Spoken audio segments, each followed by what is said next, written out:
Thank you very much for showing up. In case you have been wondering about the accent, originally it's from Hungary. So I live in California for 8 years, but I'm originally from Hungary, which is a pretty peculiar thing because the first big AI story of history has been initiated by a Hungarian at the end of the 18th century.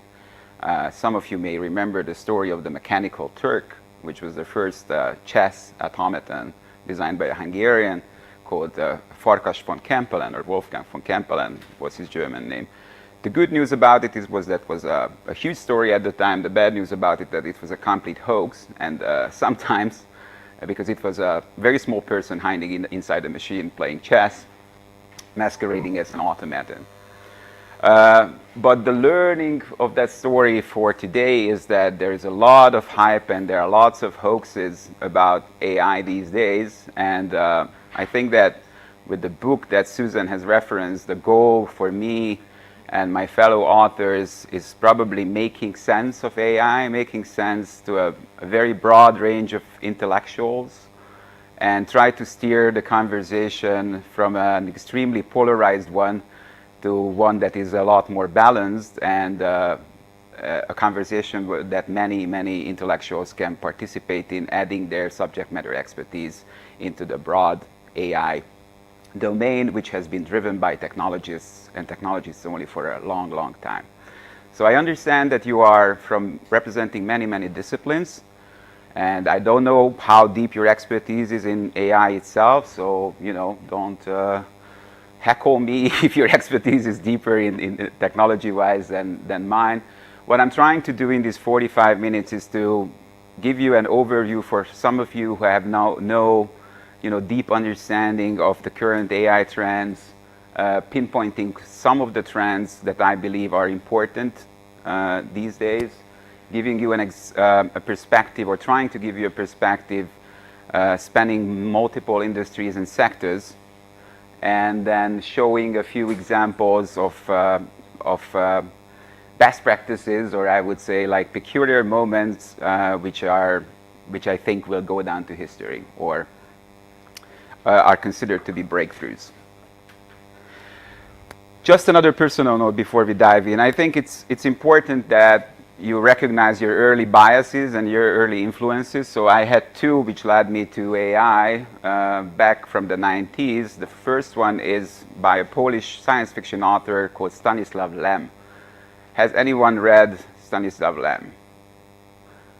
Okay, perfect. So his book, The Cyberiad, is basically a collection of fairy tales from a robotic future where humans are extinct and robots are trying to mimic human behavior. Actually, I think that the most influential story in it was that of a princess who has been longing for what she called a paleface, a human that has been extinct by that time, and the prince who fell in love with the princess tried his best to masquerade as a human and mimic our behavior and win her steely heart. So Cyberiad, highly recommended for anyone who likes future fairy tales by robots. The second thing was actually a role-playing game called Paranoia, and it's in the domain of artificial superintelligence that we will be talking about. It's a very negative scenario. It's like a darky, humorous version of 1984, when a superintelligence called the computer is taking over a huge underground complex after a nuclear war. It's a very funny game, but a very grim game at the same time. So I think that the first thoughts that I had about what an artificial superintelligence may be capable of was coming from that mixture of humor and darkness.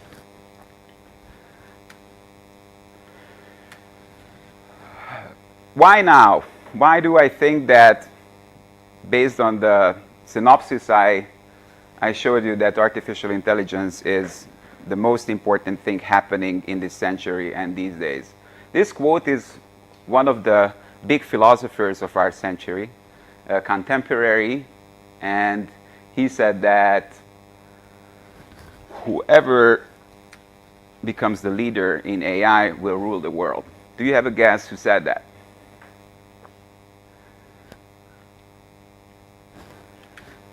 This guy. Our dear friend Vladimir. So to be honest with him, and to be truthful, he also said that if Russia takes pole position in AI research, he will share the knowledge with the rest of the world. But based on his track record, it's for you to decide which part is we have to put more emphasis on.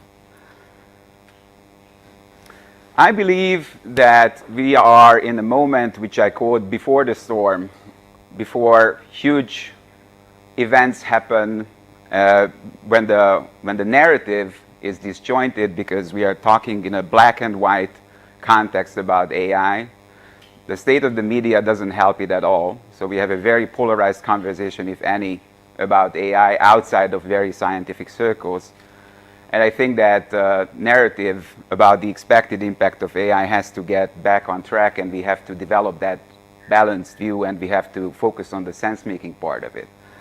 The other part of the current AI conversation, which I have huge problems with, is that many of the authors are thinking about or writing about artificial superintelligence or the science fiction context, which causes a lot of the people in the population to think about it as something that is beyond their lifespans, and therefore, they do not consider it to be important or influencing their lives at all.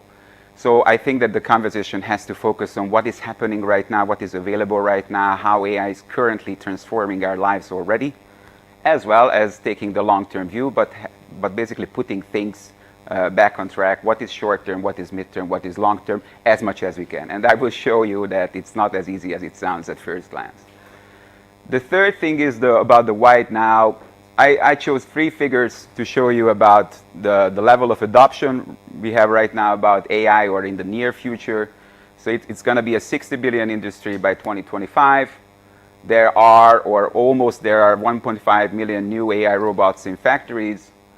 And according to, I think, Juniper Networks, 55% of global households will have an AI voice assistant like Alexa in their households in the next few years. My first attempt at sense-making is, and it's only for those who do not consider themselves to be AI experts, there are usually 3 major milestones by experts delineating certain levels of maturity with AI. The first one that we currently consider to be happening right now is called weak or narrow AI, which I consider the tip of the iceberg, because if you have any notion of what the research going on in certain research centers, not very visible to the public, that this is definitely the commercialized aspects that are already making money, that are already influencing our lives. A few examples is like these voice assistants or the Facebook's language translation programs, and so on and so forth. The second level is what is called strong or general AI, and it's considered to be the holy grail of AI research. And people who are in the field or deeply in the field, some of them are saying we are a few years away from it. Some of them are saying that we are decades from it. So that's, I think, something that is very, very hard to predict right now. But as I will be trying to conclude it, there are some models, especially that of Google, which are somehow in between weak and narrow AI and the general AI. Basically, the architecture, what Google is thinking about is like a hydra coming together from many potential applications of narrow AI, and will come together into one general AI in the predictable future.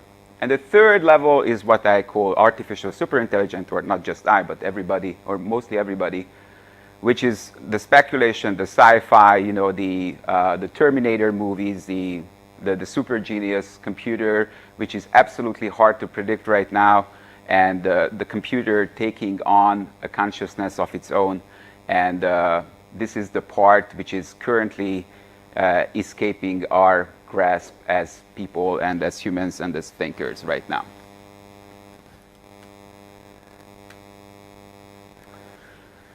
The other thing I wanted to prove or show you is that there is a global race for AI dominance right now.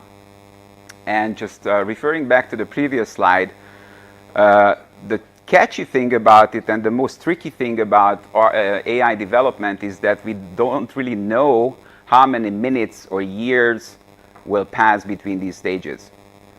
It's very, very much possible that the moment somebody will have artificial general intelligence, because of the very definition of it, it can be 5 minutes before it reaches superintelligence. And I will show you a few examples of like the speed, how even the narrow AI develops right now. It's breathtaking. So I wanted to demonstrate a few players who are investing heavily into AI research, just to have a view on the landscape itself. So about the States, the US has been investing a lot, not as a government, but let's say US in general, or American investors, hold about 66% of AI investments historically. There is an abundance of AI startups, so about the number of startups that are active in AI, the US has about 60% of it globally. And the recent announcement was that the DoD or DARPA is started heavily investing into creating its AI Research Institute a few months ago. So that is something new. The part that makes me wonder, or let's say sheds a light on the specific US approach, is that there is no national level AI strategy as of now. Many of the countries, actually I have not included that slide, but there's a wonderful slide I've seen for about 2017, 2018, that about 30 countries very closely linked to each other have developed their national AI strategies, and the US still doesn't have one. Why? Because it think it's, especially the Trump White House think it's a process that has to be driven by the market, and it has some military aspects that has to be driven by the military, but there is no overarching national AI strategy. For the European Union, it's a priority, but the EU seems to be behind in investments. So it's about 3 billion euros that has been invested into AI research, mostly through the European Commission and the Horizon 2020 program. The good thing from my standpoint is that the EU puts a heavy emphasis on the impact, the societal impact and the ethical aspects of AI, which is not the case with the US as a whole. But currently, in the usual EU stance, we have an abundance of committees and councils and bodies that are dealing with developing these ethical aspects or principles. But it's going to be a lot of time before this solidifies into something more firm and actionable. With China, it's an absolute national priority. They have a strategy until 2030, which is a 3-phase strategy establishing global dominance in AI. So they are not, focusing on anything less than establishing dominance. Currently, there is a high focus on investing into startups and increasing the amount of investment into AI startups. The trend that is interesting from my viewpoint is that there is a significantly lower number of startups per se, but a much higher investment intensity from China. So they are, less players, but a lot more investment. And recently, it seems that the funding surpassed the US investment, amounting to about 5 billion this year. So that's another major watershed. Now, regardless of what Vladimir Putin said, what Russia does on that front in general, by some authors, has been characterized as a hustle, and it is focusing more on the military and the cyber warfare aspects of it. Actually, the state-level investment or Russian VC investment into AI startups is about 300 million, or estimated to be 300 million, which is a very small sum compared to the major players. On the corporate side, Google, Apple, and Facebook are leading the acquisition of AI startups in the world, but you have the regular players. So the top 10, I don't think you will have any, you cannot be mistaken about the biggest players who are investing into AI startups or acquiring AI startups. They all have their AI platforms or projects, these big guys. So, you probably know about Watson, TensorFlow, Azure from Microsoft, Salesforce, Einstein, etc., and so on and so forth. There are two recent trends what I have observed that might be interesting to you as well. One thing is that most of these corporations are very heavily open sourcing their AI knowledge. So they are publishing them into libraries and they are making it accessible. They are trying to boost these startups and the skills of developers to catch up with basically needs to be a cutting edge AI knowledge. And the second, and of course, the reasons why is that they will be better employees, and the reason why will be that they can be acquired much more easily. And the second thing is academic brain drain, that the big corporations are basically hiring the best academic minds. Nothing new about that, I would say, but actually this morning there was a wonderful article about Stanford's AI head who has been hired by Google going back to Stanford as of this morning. Regarding the startups and why the mark around startups, I think that AI startups, real AI startups, and not the ones who are calling themselves AI startups, because connected to the hype I have referenced in the very beginning, in Silicon Valley in the last 3 or 4 years, there were not that many startups who got any investment without mentioning that they are an AI startup, regardless of actually possessing any type of AI technology. So definitely the Silicon Valley investor is kind of like a lemming in that regard, so they are only investing into AI startups right now, and you have to put it front and center on your pitch deck. So regarding startups, 150% year-on-year investment increase, 10 billion investment last year only. The top 100 has $12 billion in funding.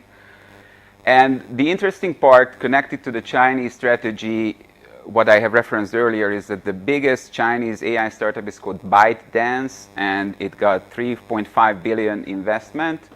But of the top 100 AI startups globally, 76 are US AI startups. A trend, what needs to be mentioned, is that there are instant AI unicorns. That's what I call, so there are not very much bootstrapped AI startups these days. The moment an AI startup comes to the light these days, it's usually very, very well funded. So beyond, a few $100 million at the least, and is in shadow mode for a few years before it sees the light. So that's a very new trend in Silicon Valley, and I think not everybody in Silicon Valley could stomach it as of now, but I see it as becoming a major trend going forward. And there are a few organizations, last but absolutely not the very least, which I call stewards. And these consist of organizations who are, nonprofits or communities who think that they have a purpose, who think that they have a role to play in steering AI into a humanistic direction. The Future of Life Institute is one of such. They had a list of principles published last year, which is called the Asilomar Principles, which is endorsed by a few big technology companies as well as the California government right now. So this is going somewhere. It doesn't stay at the level of we have a few principles and, who wants to care about it will care about it. A similar thing is with the EU. There is a forum called AI for People, which is not officially EU, but very much driven by the EU, which is focusing on the societal impact and ethical aspects of developing AI. It's slow moving, but at least we have it. There is a third group which I am part of. It's the IEEE Ethical Design Community, which is a worldwide bootstrapped, bottom-up community of people trying to come up with ethical design principles. I think it's the most comprehensive of them all for the time being, and very heavy material. However, how much time it will need to get into actionable status, that remains to be seen. And the fourth one is a nonprofit called OpenAI, which has as its goal the development of safe artificial general intelligence. Elon Musk is one of the funders. I think they have a pledge of $1 billion for safe AGI. I think Larry Page is also one of the funders as a private philanthropist. So these are the players for the time being. I'm not going to spend a lot on this slide, but I only found it a few weeks ago and I wanted to share it with you just for further analysis. I think it's the best sense-making chart I have seen about AI right now, or what's happening in AI right now. Basically, This part is about the paradigms of AI, logic-based, knowledge-based, probabilistic, machine learning, embodied intelligence, search and optimization. And this part is about the problem domains, what AI is set out to work with. And here you see the different use cases. I think the most important part of this is that it's overlapping and overlapping across many potential domains. So this is something that this slide only could warrant like a few hours of investigation on its own. Built on top of that slide, what I wanted to call out right now is that the three main trends, meaning that where there are lots of commercial outputs and which are considered to be super sexy these days, and almost all companies I'm talking to, be them big corporations or smaller startups in Silicon Valley, have at least an arm in that is computer vision, natural language processing, and neural networks. These are the three areas where the outputs as well as the interest is biggest regarding the AI subdomains. Also, what needs to be called out probably is autonomous systems, especially on the government side. So AI and robotics, and also in the manufacturing industry. And robotic process automation, I see a lot of startups, especially in the last 6 months or 1 year, which are targeting mostly large enterprise clients with process automation products. So this is the full range of what AI currently can do. And again, it would need a lot of diving in to find out the deeper layers of it. However, even at this point, not even talking about science fiction, there are a few challenges and fears which I made an attempt to include into a framework. And without spending too much time on them, there is a lot of AI-supported bias, what people expect that AI will actually carry on. There were a lot of scandals earlier this year in the US, especially in financial software, which has been, like AI has been evaluating the financial risks of giving credit to people, and somehow there was a lot of racial bias built into these kinds of AI. So this is a very much valid concern. With the second one, the people-centered values, this is a growing movement, especially by these stewards. The problem is that especially at the current state of division regarding values and somehow belief systems under a lot of attack, it's really hard to tell what people-centered values are, which would span a significant portion of humanity. So most of these stewards are working on inserting, embedding, encoding these kinds of values into AI software. However, what these are, that's the hardest part. Trust and identity, I will give you an example on that, but I think fakes and deepfakes have been with us for a few years now. I see that as one of the biggest threat on democracy and public opinion. These kinds of, it will be a race from now on between deepfakes and counter deepfakes. So that's one major area where I see a threat emerging.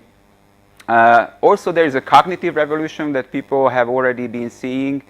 I think Elon Musk said that you are already a cyborg. You have a phone that is an extension of yourself, which is also semi-automating you. So the cognitive revolution will be about how to counteract the dependence, the growing dependence we will develop towards AI helpers in our lives, and how to build up the mental resilience to defend ourselves from that.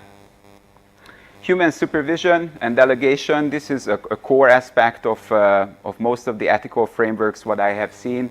How can we guarantee that at every single point when an AI makes a decision, a human is able or capable of counter-ruling it or ruling against it?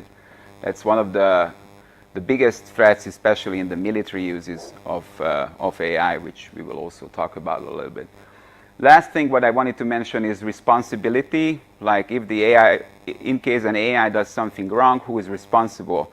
It will definitely be a distributed system, and many legal bodies are already working on on a distribution system? I mean, is it the designer? Is it the company? Is it the developer? Is it the person who is in charge of the AI? So there is a lot of legal knowledge and which is going into developing a framework for that.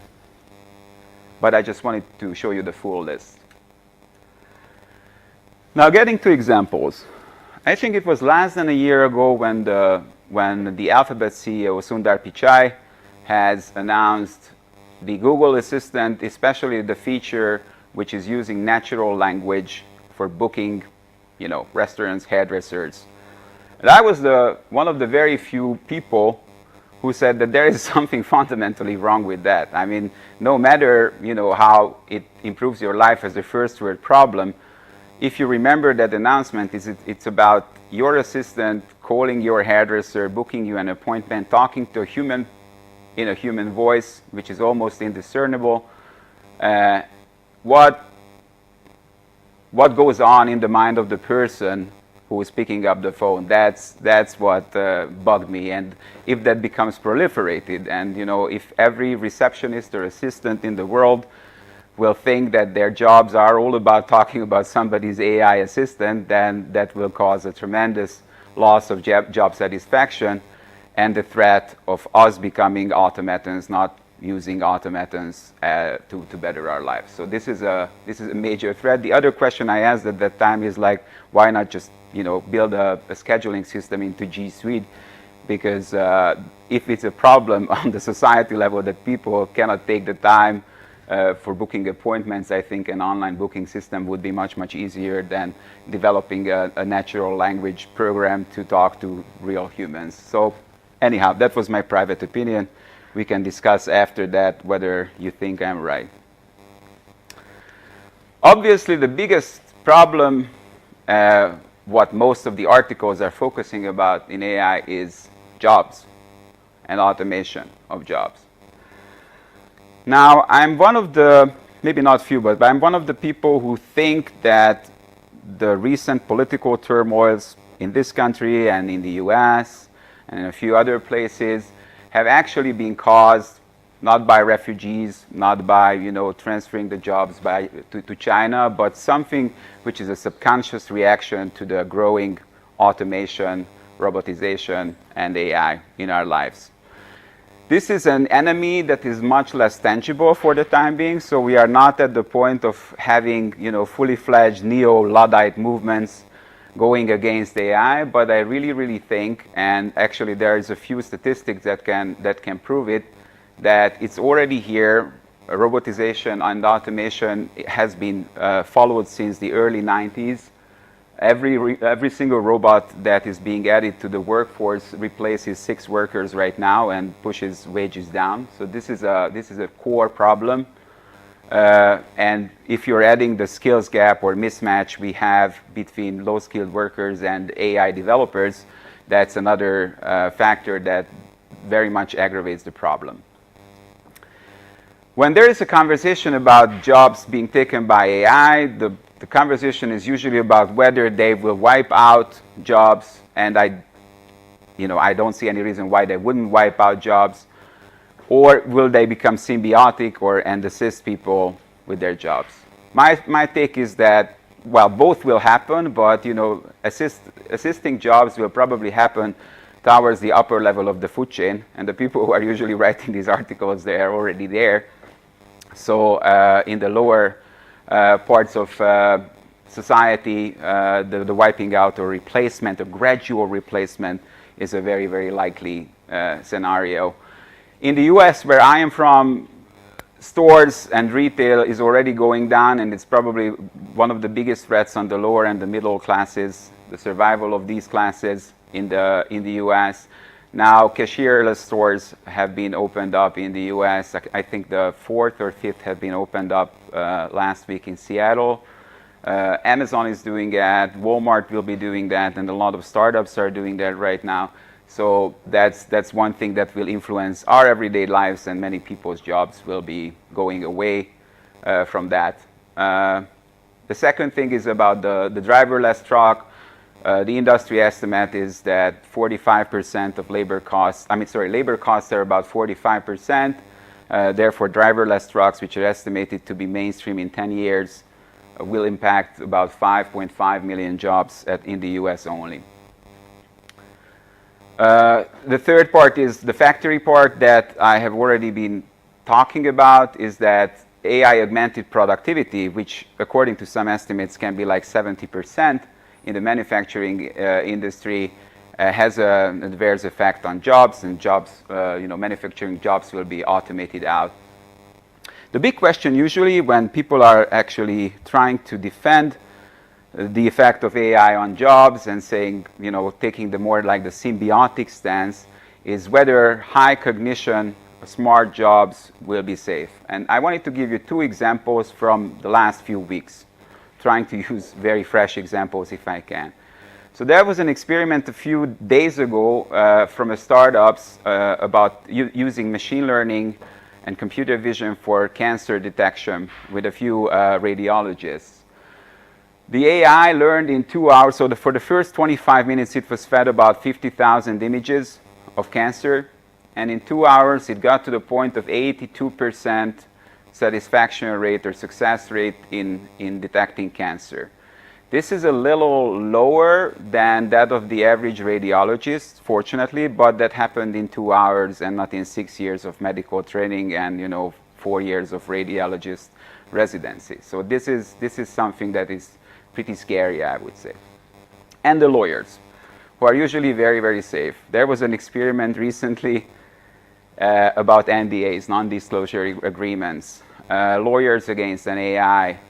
I think they have beaten, like AI took 25 seconds going through an NDA and trying to track mistakes. Lawyers took 2 minutes, and the success rate was about 90% with the AI and 80% with the lawyers. So they are already, beating the lawyers. That's one part not to ignore. The other thing is that due to some parts of my work, I have some visibility into the military and what is going on in parts of the US military. What I wanted to call out is that AI changes very much the equation of warfare. Zero casualty war was something that the American military has been focusing on, or trying to focus on, since the 90s. We see some scenarios unfolding, combining a lot of AI technology together with robotics that will enable any power to project power through a combination of cyber warfare, electronic warfare, and robotic surveillance systems that would enable anybody to win a war in 5 minutes and keep a presence on the ground without risking any military lives, which is pretty scary. One story that I wanted to call out, which is about the clash of the ethical and the efficient, is a few months ago there was a huge contract between Google and the DoD about the Department of Defense in the US, called Project Maven. And it was a very interesting outcome because I think it was the first time in history when there was an open rebellion amongst Google workers. So basically the contract, the 300 million contract, had to go down the drain because people said that they are not, Google employees said that they don't want to participate in any project that brings AI capabilities into weapon systems. So I think that's a good sign that employees are actually starting to take charge and dictating that ethical foundations or ethical principles that are not ready yet for any type of bigger regulatory introduction. There is also a consensus forming, or in the UN, or let's say that the UN is trying to form a consensus around weapon systems, autonomous weapon systems. Currently, the US, Russia, and Israel seem to be very keen on blocking it. So the consensus seems to be far. The good news is that the UN is trying to step up, and it seems to be a speedier process than what we are usually getting used to by the UN. However, there is a disconnect between the development of the principles I have been talking about and the actual regulatory maturity of it. Are we out of time? Close to. Okay. I will speed it up from here. This is very, very speculative, but have you actually known that there is an AI church right now in Silicon Valley? One of the guys who's ex-Uber, I think, he created the Way of the Future, which is the first church of AI. So he's representing one end of the spectrum where he says that AI will be godlike and we have to worship AI. The other end of the spectrum is, of course, neo-Luddism. Let's destroy all kinds of technology. And somewhere in the middle, but much, much closer to the techno-optimist side or the AI church, is the transhumanist movement, which has very, very close links to American political libertarianism, which is all about let us merge with the machines and let us improve our lives, let us actually overcome death. So it's hovering on the border of the metaphysical and the let us improve our everyday lives and become cyborgs. The reason why I call it Rise of the Centaur, because the cyborg is something like an expression that has been overused. So these people are more and more openly using the word centaur for what they want to become. And I'm not going to talk about consciousness, but consciousness is probably the most important philosophical aspect of AI and the hardest part. When a machine is becoming conscious, there are 4 or 5 major schools of thought, but we don't have time for that right now, so I have to skip that, but that's a lecture on its own. I wanted to give you a very quick overview on the ethical framework coming out of the IEEE. This is where it currently stands. It's in draft format right now, but you see the principles, what we have been talking about, or the fears and the frameworks so the framework of fears and challenges seem to be addressed one-on-one. The question is, as I said earlier, how these principles will become actual regulation on the companies and the states who are chasing AI without too many boundaries on them.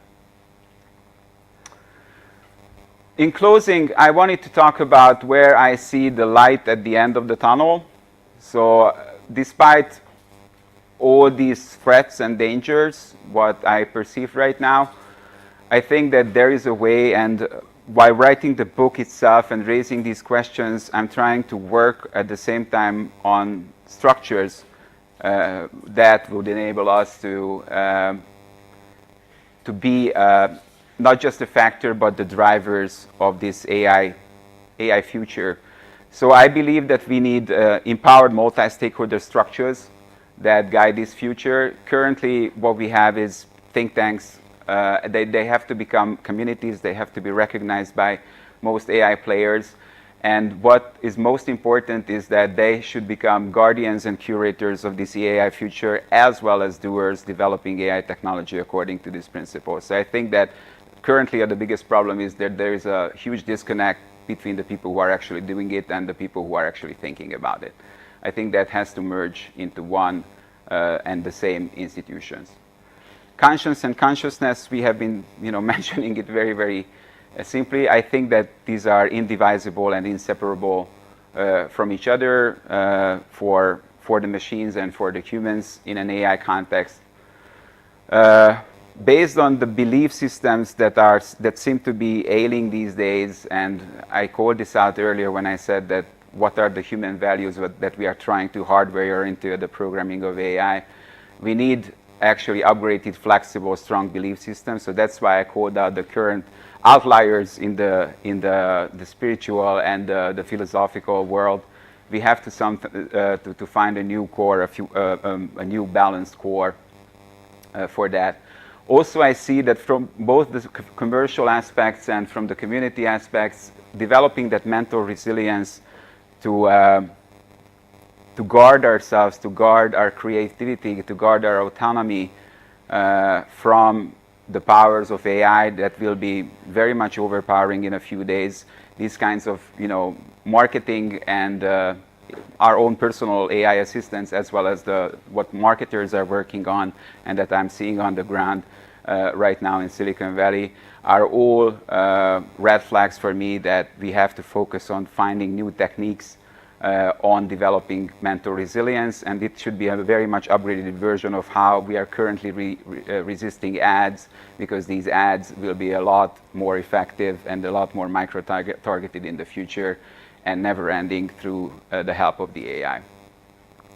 New tools are needed for collective collaboration, and as a last word to you, because I know that you are very much cross-disciplinary, I think that I started this speech with the thought that the development of AI has been owned by technologists. Unfortunately, many of these technologists spread out and reform themselves to become ethicists at the same time. But I think that in this new world, which is about proliferation of the AI, all of you will have a role to play, regardless of your discipline, to be part of these new movements and these new ideas that will enable us to guide the future. The last thought I wanted to leave you with is from Sebastian Thrun, who is the founder of Udacity. But he believes, he's a technologist who turned ethicist, that artificial intelligence is almost a humanities discipline. I believe that it should be a balance of the humanities and technology that enables us to reinvent ourselves for an AI future. Thank you very much for your attention.